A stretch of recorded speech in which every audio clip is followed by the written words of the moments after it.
El momento más peligroso no fue el discurso, fue el silencio que quedó después de un sobre amarillo. Un alto funcionario de seguridad de Estados Unidos llegó a Palacio Nacional con un paquete bajo el brazo. Entró con rostro serio. Se reunió con Claudia Sheinbaum y con su círculo más cercano. Y salió sin el sobre, sin sonrisa y sin ninguna señal de que la reunión hubiera terminado bien. Desde ese instante, la política mexicana entró en una zona de ruptura. La pregunta era inevitable: ¿qué había dentro de ese sobre? Según la lectura que comenzó a circular en los pasillos del poder, Washington no llevó una simple advertencia diplomática. Llevó presión, llevó nombres, llevó señales de que el margen de maniobra de Claudia Sheinbaum se estaba cerrando. El mensaje parecía apuntar en tres direcciones. Primero, pruebas sobre Rubén Rocha Moya. Segundo, menciones cada vez más insistentes alrededor de Andy López Beltrán. Tercero, la advertencia de que, si México no actuaba, Estados Unidos podía aumentar la presión y abrir una lista mucho más amplia. Ahí apareció el dilema central de Claudia Sheinbaum. Si respondía a Washington, golpeaba directamente al núcleo del López Obradorismo. Si protegía a los suyos, se enfrentaba con Donald Trump y con los sectores más duros de la seguridad norteamericana. Pero la presidenta no podía quedarse quieta. Días después, Andy López Beltrán salió súbitamente de la estructura de Morena. No fue una renuncia normal. No hubo una narrativa ordenada. No hubo una despedida política cuidada. No apareció junto a una dirigencia que explicara el relevo. La lectura fue brutal: Andy no renunció. Lo renunciaron.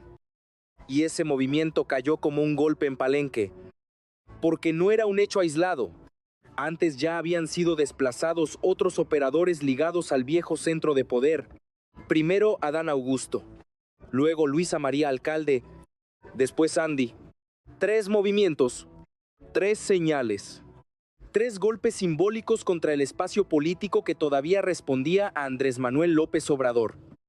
Entonces Claudia Sheinbaum quedó atrapada entre dos fuegos. De un lado, Washington exigía definiciones. Del otro, Palenque reclamaba lealtad. Y en medio de esa presión, la presidenta apareció en el Monumento a la Revolución con un discurso encendido. Habló de soberanía, rechazó el intervencionismo, advirtió que México no aceptaría imposiciones extranjeras y lanzó la frase que convirtió una tensión silenciosa en confrontación abierta: México no es piñata de nadie. Pero esa frase no apagó el incendio, lo multiplicó. Porque al día siguiente, Claudia Sheinbaum tuvo que matizar, tuvo que explicar que no atacaba directamente a Donald Trump. Tuvo que enfriar lo que, horas antes, había calentado frente a su base política. Y ahí quedó expuesta la verdadera crisis. Claudia Sheinbaum ya no estaba decidiendo entre presión externa y unidad interna. Estaba intentando sobrevivir entre dos espadas. Una venía de Washington, la otra de Palenque. Para entender por qué aquel discurso terminó provocando una de las confrontaciones verbales más intensas entre una presidenta mexicana y el gobierno de Estados Unidos en los últimos años. Hay que retroceder algunos días y observar cómo se fue acumulando la presión alrededor de Claudia Sheinbaum. Lo que parecía una relación relativamente estable entre Palacio Nacional y Washington comenzó a transformarse en una partida de ajedrez cada vez más agresiva. Cada movimiento generaba una respuesta. Cada respuesta elevaba el costo político del siguiente paso. En el centro de todo estaba una pregunta que nadie se atrevía a formular públicamente, pero que todos discutían en privado: ¿hasta dónde estaba dispuesta Claudia Sheinbaum a proteger la estructura política heredada del obradorismo? La visita del funcionario norteamericano fue interpretada por muchos como una señal de que Washington ya no estaba dispuesto a esperar indefinidamente.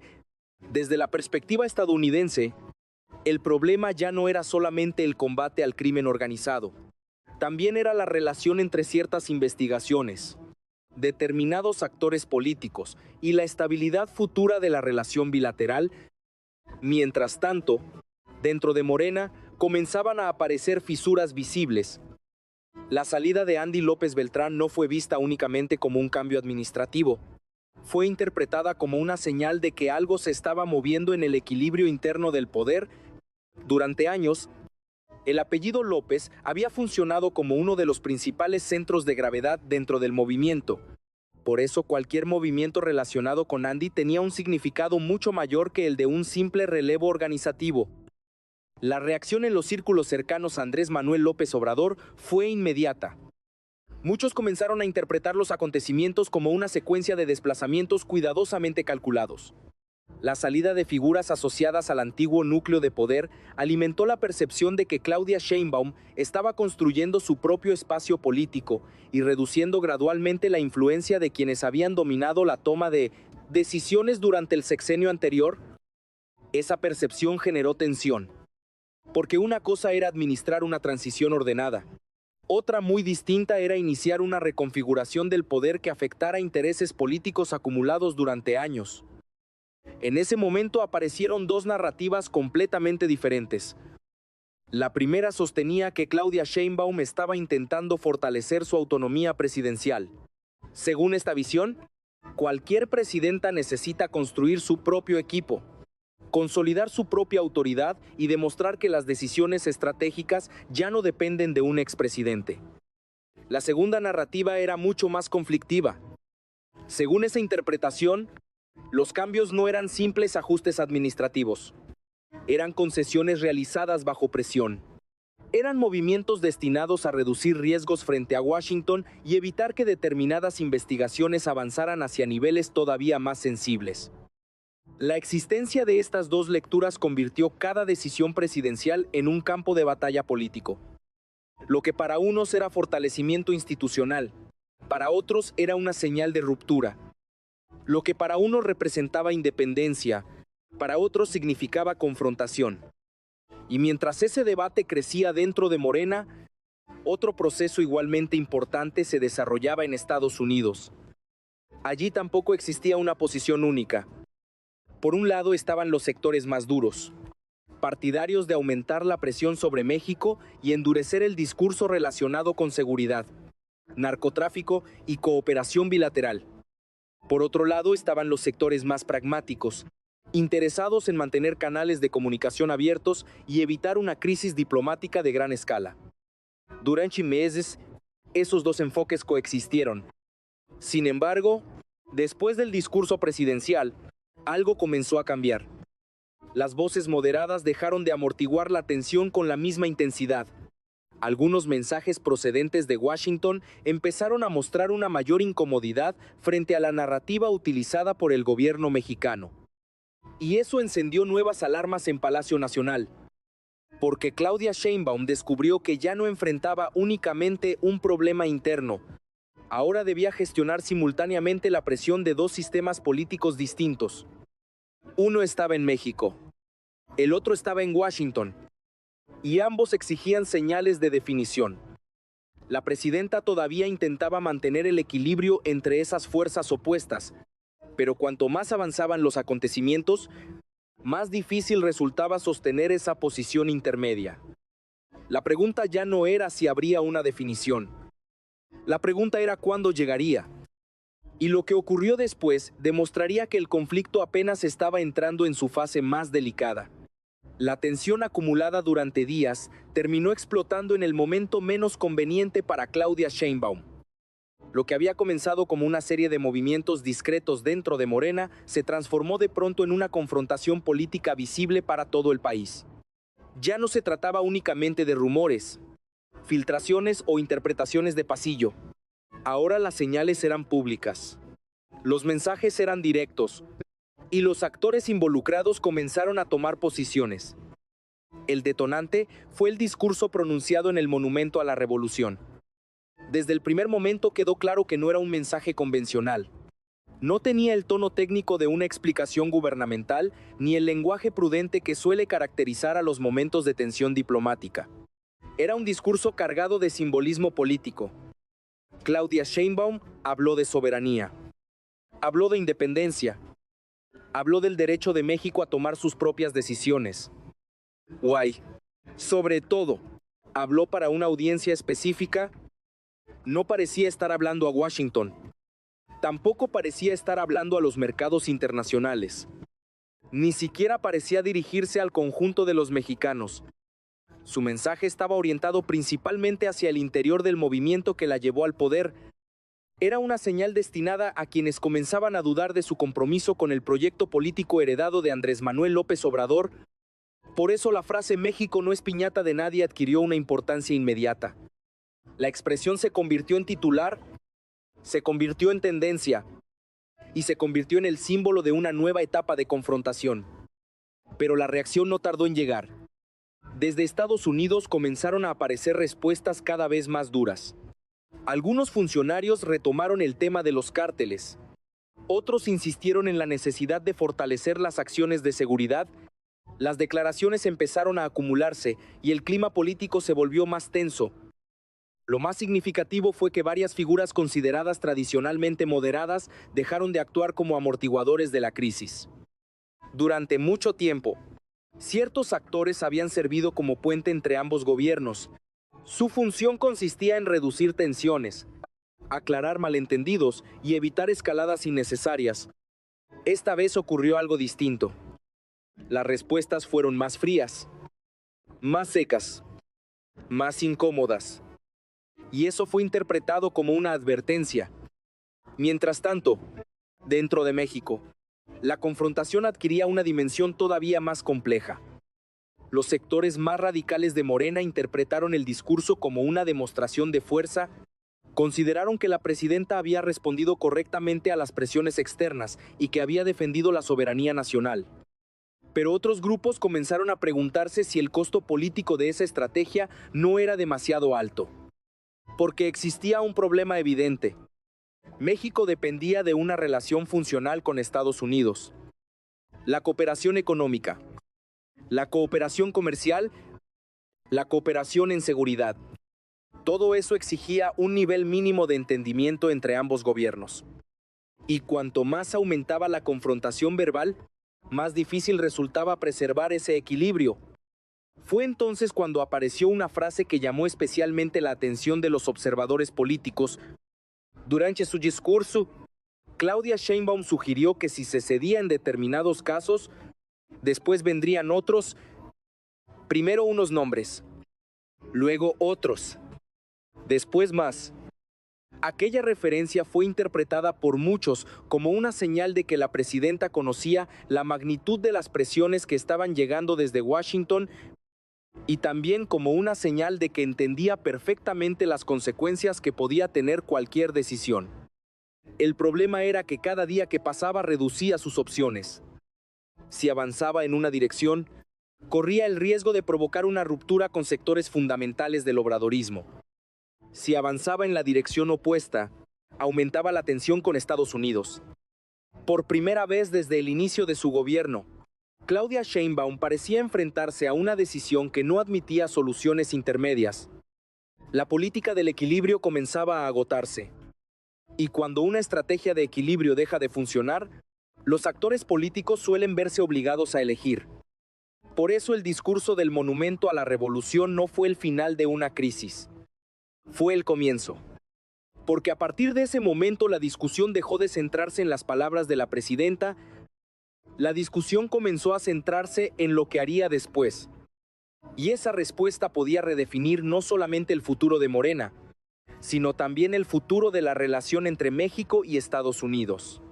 Si el discurso del monumento a la revolución representó la explosión visible de la crisis, la verdadera pregunta era otra. ¿Qué estrategia estaba siguiendo Claudia Sheinbaum detrás de cada movimiento? Porque, observando únicamente los acontecimientos superficiales, parecía que la presidenta enviaba mensajes contradictorios. Por un lado, pronunciaba discursos de defensa de la soberanía nacional. Por otro, continuaba permitiendo que las instituciones mexicanas mantuvieran mecanismos de cooperación con las agencias estadounidenses. Por un lado, rechazaba públicamente cualquier intento de presión externa. Por otro, realizaba movimientos internos que muchos interpretaban como una reconfiguración del poder heredado por López Obrador. Esa aparente contradicción llevó a numerosos analistas a plantear una hipótesis cada vez más extendida. La presidenta no estaba actuando de manera improvisada. Estaba intentando ejecutar una operación política extremadamente compleja. Una operación basada en ganar tiempo. Desde esta perspectiva, Claudia Sheinbaum entendía que enfrentaba dos centros de poder simultáneamente. El primero estaba en Washington, el segundo estaba en Palenque, y ambos esperaban señales claras de alineamiento. El problema era que alinearse completamente con cualquiera de los dos implicaba asumir costos enormes. Si rompía abiertamente con el grupo político construido alrededor de Andrés Manuel López Obrador, corría el riesgo de provocar una fractura interna dentro de Morena. No se trataba solamente de liderazgos individuales. Se trataba de estructuras territoriales, de operadores políticos, de gobernadores, de legisladores, de redes de influencia construidas durante años. Una ruptura abrupta podía desencadenar conflictos impredecibles dentro del partido gobernante. Pero si optaba por proteger sin condiciones a todos los actores cuestionados por Washington, enfrentaba un problema distinto. La presión estadounidense podía aumentar. Las investigaciones podían ampliarse. Las tensiones diplomáticas podían escalar. Y la relación bilateral podía entrar en una fase de incertidumbre mucho más peligrosa. Por eso la estrategia parecía orientarse hacia una tercera vía. No romper completamente con ninguno de los dos bloques mientras reorganizaba gradualmente el equilibrio interno del poder. Sin embargo, esa estrategia tenía un defecto. Dependía del tiempo. Y precisamente el tiempo comenzaba a convertirse en el recurso más escaso. Cada filtración aumentaba la presión. Cada declaración elevaba las expectativas. Cada movimiento generaba nuevas interpretaciones. Mientras tanto, los sectores más duros de ambos lados comenzaban a perder paciencia. En Washington, los grupos partidarios de una postura más agresiva consideraban que México seguía sin responder con suficiente rapidez. En México, los sectores más radicales del obradorismo observaban con creciente desconfianza cualquier señal de autonomía presidencial. La zona de equilibrio se hacía cada vez más estrecha. Y eso explicaba varios acontecimientos que, vistos de manera aislada, parecían desconectados. Por ejemplo, las discusiones sobre reformas políticas comenzaron a adquirir una nueva dimensión. Ya no eran percibidas únicamente como iniciativas legislativas. También eran interpretadas como instrumentos dentro de una batalla más amplia por el control institucional. Algunos sectores defendían mecanismos para limitar la influencia extranjera en procesos políticos nacionales.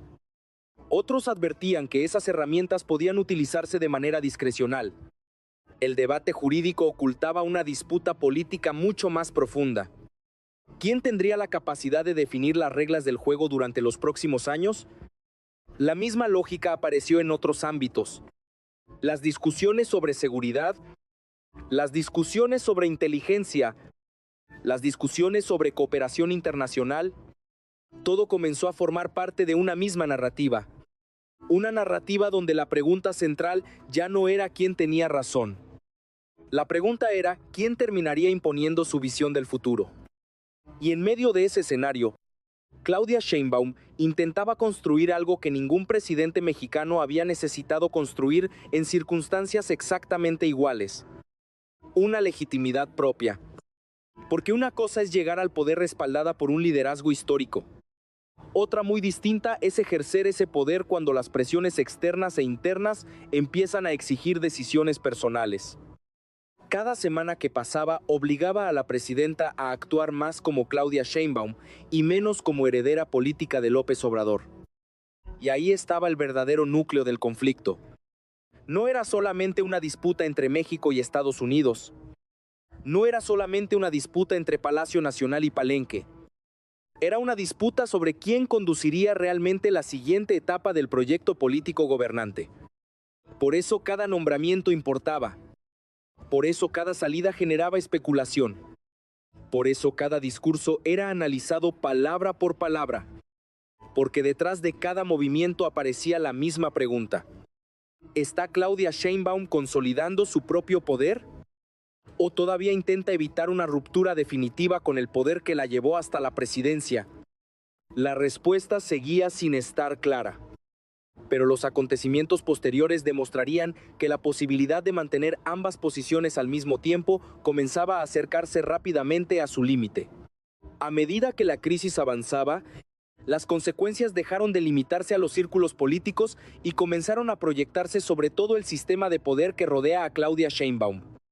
Lo que inicialmente parecía una disputa relacionada con nombres específicos, empezó a transformarse en una discusión mucho más amplia sobre el futuro de Morena, sobre la relación con Estados Unidos y sobre la capacidad de la presidenta para ejercer plenamente el control de su gobierno. Porque toda crisis política importante termina produciendo una pregunta fundamental. ¿Quién tiene realmente el poder? Durante meses, Claudia Sheinbaum había intentado responder a esa pregunta mediante hechos y no mediante declaraciones. Sin embargo, la acumulación de conflictos obligaba a una definición cada vez más visible. Los sectores cercanos a Palenque comenzaron a interpretar determinados movimientos como señales de que la presidenta estaba construyendo una estructura propia. Mientras tanto, los grupos alineados con una visión más institucional consideraban que esos mismos movimientos eran indispensables para fortalecer la autoridad presidencial. Esa diferencia de interpretación generó una dinámica peligrosa. Cada decisión era observada bajo una lógica de confrontación. Cada nombramiento era leído como una victoria de una facción y una derrota de otra. Cada cambio administrativo se convertía en una señal política. Y cuando un gobierno entra en esa lógica, cualquier ajuste puede producir consecuencias mucho mayores de las previstas. Al mismo tiempo, la presión internacional continuaba creciendo. En Washington existía la percepción de que el tiempo de las definiciones se acercaba. Los sectores más duros seguían impulsando una estrategia de mayor presión. Los sectores más moderados continuaban apostando por la cooperación. Pero ambos compartían una conclusión. La situación ya no podía permanecer indefinidamente en estado de ambigüedad.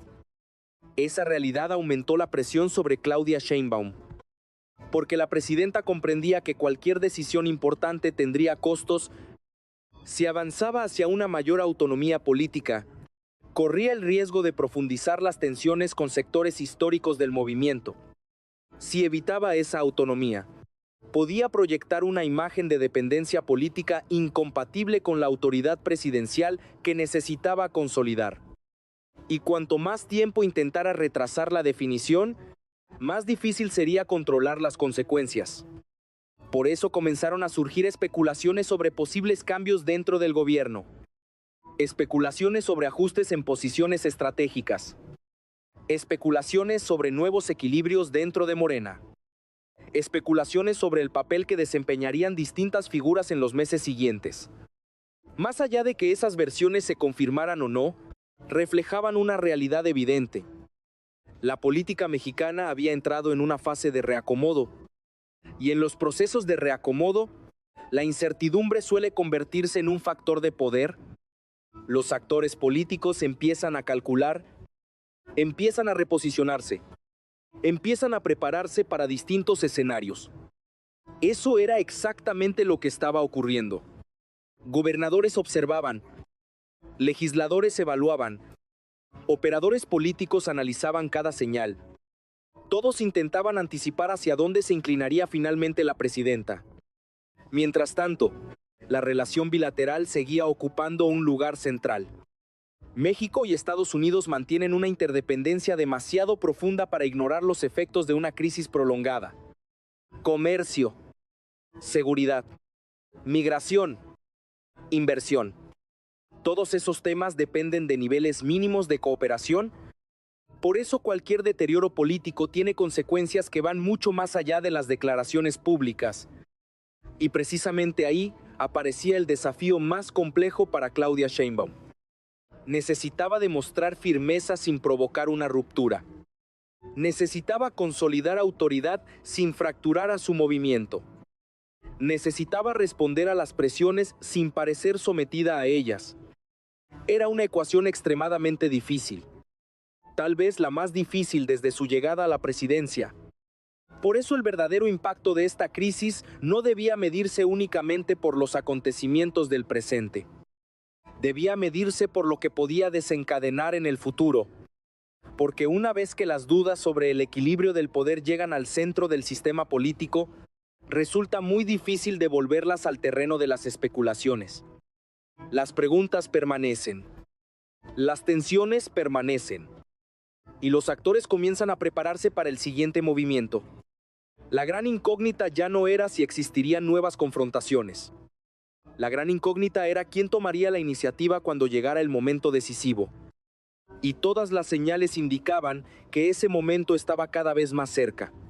Al final, toda esta historia puede resumirse en una sola imagen.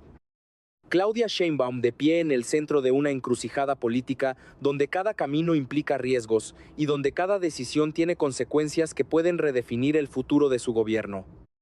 Durante semanas observamos señales dispersas, un sobre amarillo que generó preguntas, movimientos inesperados dentro de Morena, un discurso que elevó la temperatura política, respuestas provenientes de Washington, reacciones desde Palenque, filtraciones, interpretaciones y especulaciones que, vistas por separado, parecían episodios independientes, pero cuando se unen todas las piezas, aparece una narrativa mucho más clara.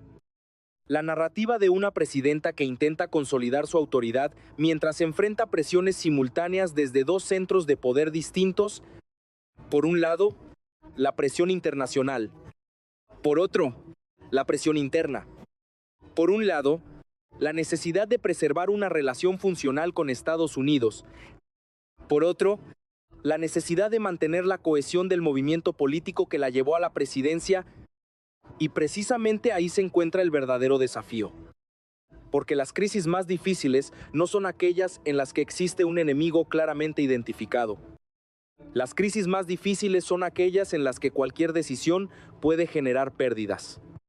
Eso es lo que parece estar ocurriendo en este momento. Cada paso que da Claudia Sheinbaum es analizado. Cada declaración es interpretada. Cada movimiento genera nuevas preguntas. Y esas preguntas ya no se limitan a la coyuntura inmediata. Se relacionan con el futuro del poder en México. ¿Hasta dónde llegará la autonomía política de Claudia Sheinbaum? ¿Hasta qué punto seguirá influyendo el legado de Andrés Manuel López Obrador? ¿Podrá mantener el equilibrio entre Washington y Palenque? ¿O llegará un momento en que tendrá que elegir definitivamente entre ambos polos? Esas son las preguntas que hoy dominan el debate político. Y son preguntas que todavía no tienen respuesta. Lo que sí parece evidente es que la etapa de las ambigüedades comienza a agotarse.